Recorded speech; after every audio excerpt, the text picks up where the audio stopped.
She's a unique character that stance dances and has the power to unleash powerful fire attacks and incinerate her enemies.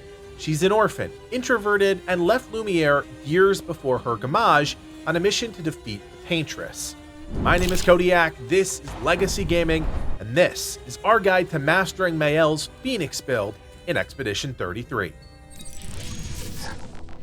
A quick warning, there will be some minor location spoilers as part of this video. Our goal is to share a powerful build and the location of all the items in the build, so if you want Expedition 33 to be a complete surprise, come back to this video later. Maelle is such an interesting character. Early on, before you have access to a lot of her moves, she can be a bit underwhelming, but as you progress further into the game, her kit opens up, and if your playstyle is anything like mine, she'll become an essential piece to your expedition. Understanding how to play Maelle in Expedition 33 starts with her stances. By default, without the influence of gear or buffs, she'll be stanceless, which provides no additional buffs or debuffs to Maelle. Every time you use a basic attack or a skill, Maelle's stance changes, and it's important to understand how each stance affects the character. In offensive stance, Maelle deals 50% more damage, but also takes 50% more damage.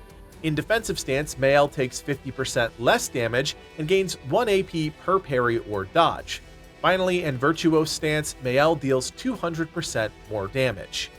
If you use a basic attack while Maelle is either in offensive or defensive stance, her stance will switch, and every time you enter one of the three core stances, you'll also gain an AP point. This is a pretty fluid process, and depending on what build direction you go, the stance dancing part of Maelle's kit can be minimally impactful or critically important. Like every character in Expedition 33, Maelle has dozens of skills that she can unlock to create the foundation for a build, and in my opinion, she's one of the harder characters to get a handle on, especially early in the game. Maelle's potential builds aren't as flexible as some of the other characters within Expedition 33, and that's because she's much more technical in how she deals damage. When you factor in the stance dancing, there are multiple layers of her kit that need to work together in order for her to have a maximum impact, which is why it's easy for her to be underwhelming if not built correctly. In this video, we're going to focus on one path of Maelle's skill tree in a build I call the Phoneix. Be sure to subscribe to the channel because we'll have more builds coming out for Maelle and for the rest of Expedition 33 as well. The Phoneix build is one of my favorites, and it leans primarily into Maelle's fire skills. Almost half of her tree is dedicated to these attacks, and they're all designed offensively. This could easily be considered a glass cannon build, but it's not quite as straightforward as that. Big picture, this build gives you some great offense, but also constant DPS because of the burn dot. We also augment the build with some important utility, as well as a powerful debuff, giving Maelle enough options depending on the situation. For skills, we'll start with Degagement, which deals single target fire damage and makes an enemy weak to fire for 2 turns. This is a cheap skill to use, but the key is actually the debuff. Weakening an enemy makes them 50% more susceptible to damage, and in this case, they'll take that from any follow-up fire attacks. The second skill we'll take is Rain of Fire, which ends up being one of our core abilities when building this way. This skill deals single target fire damage 2 times and applies 3 burn. Burned enemies take ticking damage at the start of their turn, and the more stacks of burn, the more damage they take.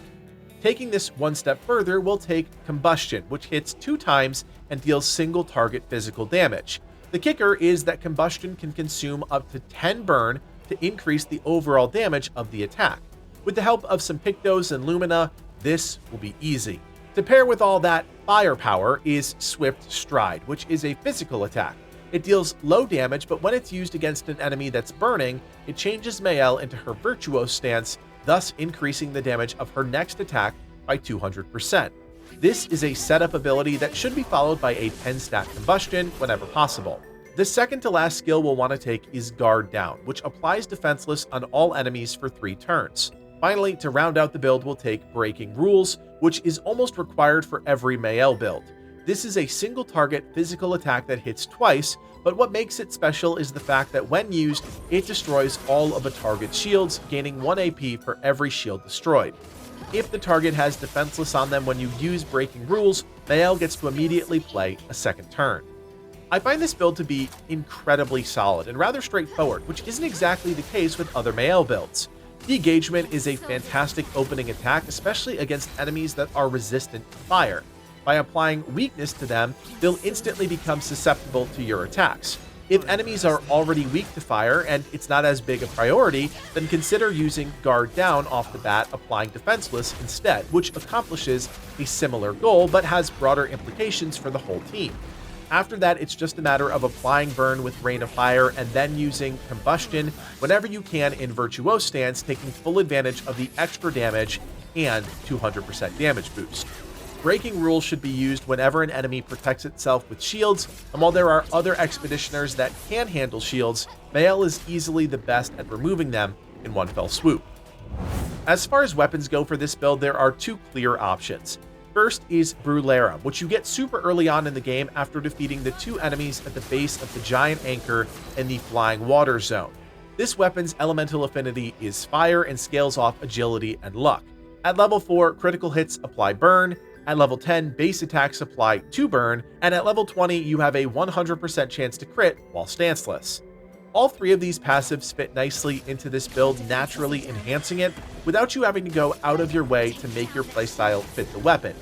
Instead, the weapon fits seamlessly into the playstyle dictated by the skills, which is exactly what you want. With incredible luck scaling, you're going to be critting non-stop, and that means even more burn stacks to take advantage of. The second potential weapon is Chantenum. Admittedly, this weapon is obtained much later in the game, but it's still incredibly strong. To acquire Chantenum, you need to fight this merchant here. He can be found in the Cyrene level towards the end of the zone. After fighting the Glissando enemy, you'll want to head to the area to the left and then work your way to this lower section. At the far end of this path, past the Pétanque, is the vendor. Fight him, defeat him, and you can purchase Chantenum. This weapon's elemental affinity is fire and scales off agility and luck. At level 4, you unlock the first effect. When a turn starts, if Maelle is stanceless, she automatically switches to offensive stance. At level 10, fire skills cost 1 less AP, and at level 20, you gain 1 shield whenever you switch to offensive stance. I really like this weapon. Once again, you don't have to change anything to see an immediate impact. Fire skills costing 1 less AP across the board is actually huge, and the level 20 effect providing you a free shield for something you're already going to be doing is really potent. Especially when you're focused on building agility and luck, you'll most likely have less points in vitality and defense, so this helps close that gap. Now to round out the build, we need to socket some Pictos and activate our Lumina. Keep in mind you'll be limited on how many Lumina you can activate in early parts of the game, but things will expand quickly and you can build up to this over time. A good rule of thumb is to socket the 3 highest level buffs as Pictos, but you also want to make sure they give you the best stat boosts. The rest you want to activate as Lumina. This will in theory give you stronger stat boosts and doesn't cost you quite as many Lumina on the back end.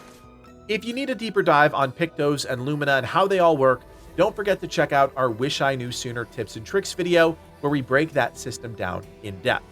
Here are a few of the Pictos and Lumina you might want to consider.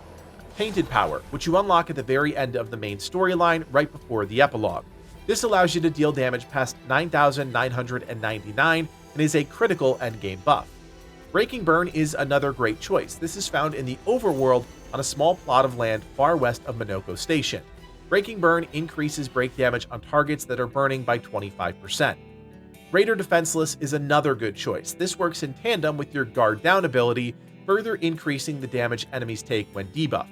This is purchased from the Gestural Merchant found inside the monolith in the snowy region part of that zone. Fighting him will make this item available for purchase for 47,600 chroma. This is one I slot as a Picto. Weakness Gain is another great choice, leaning into your ability to make enemies weak to fire via degagement. This grants you +1 AP whenever you hit an enemy's weakness once per turn. This is found inside the monolith towards the end of the game in the recreating of the Stone Wave Cliff Zone. In this clearing, you'll see a big empty picture frame. To the right of that is the Picto. This is another one that I slot as a Picto. Critical Break works hand in glove with Critical Burn, making it another great choice. This increases your break damage by 25% whenever you critical hit. This one is found in the overworld in the far northwest of the map before you engage the Paintress. It's easy to get to at this point in the game, but you will need to have the Paint Break ability, which requires you to find 4 lost Gestrals. Again, see that Wish I Knew Sooner video I mentioned before where we share those locations. Energizing Turn is another great choice for some instant AP. This is obtained after defeating the Siren Axon as part of the main story. Healing Fire is also great with this build, restoring 25% of your health when attacking a burning target once per turn. To find this Picto, you'll need to reach the Glissando enemy in Cyrene. Facing away from the boss, head to the left and follow the broken pathway until you reach a small landing where you'll find the Picto. Double Burn is a mandatory Picto for this build. This doubles any burn stacks you apply on an enemy. This is found in the Visages zone on the Anger side. Before fighting the giant Anger Mask, turn right and enter the cave. To the left pathway, fight the pack of enemies, and at the end of the path is Double Burn. This one is one I slot as a Picto for its stats, and also its insanely high Lumina cost. Critical Vulnerability is another solid choice, which increases the crit chance on enemies by 25% when they're defenseless, again, playing into the guard down ability. This is another overworld Picto found on the west side of the map in this small outlet here, guarded by a pack of enemies. The last one I really want to call out is Critical Burn, an early game Picto that plays right into this build's strengths, increasing your crit chance on burning enemies by 25%. This is found right in the first zone, Spring Meadows, shortly after the first pack of enemies. Turn right before this clearing and in a small cave is the Picto. With your Picto slotted and your Lumina activated, this will cost you 56 Lumina. And that's really not that much and will allow for solid expansion into the endgame. Other Pictos such as Energizing Attack, First Strike, Burning Shots, and Dodger are all fantastic choices as well. The low Lumina cost makes them very easy to activate without giving up much in the process. So there you have it, our Maelle Phoneix build focused on pure offensive firepower. If you have any questions about this build or you want to suggest something to make it even better, leave us a comment down below, and don't forget you can always join us on Discord. We have thousands of players checking out Expedition 33, so check out that link in the description below. My name is Kodiak, and from everyone here at Legacy Gaming, thanks for watching, and play on.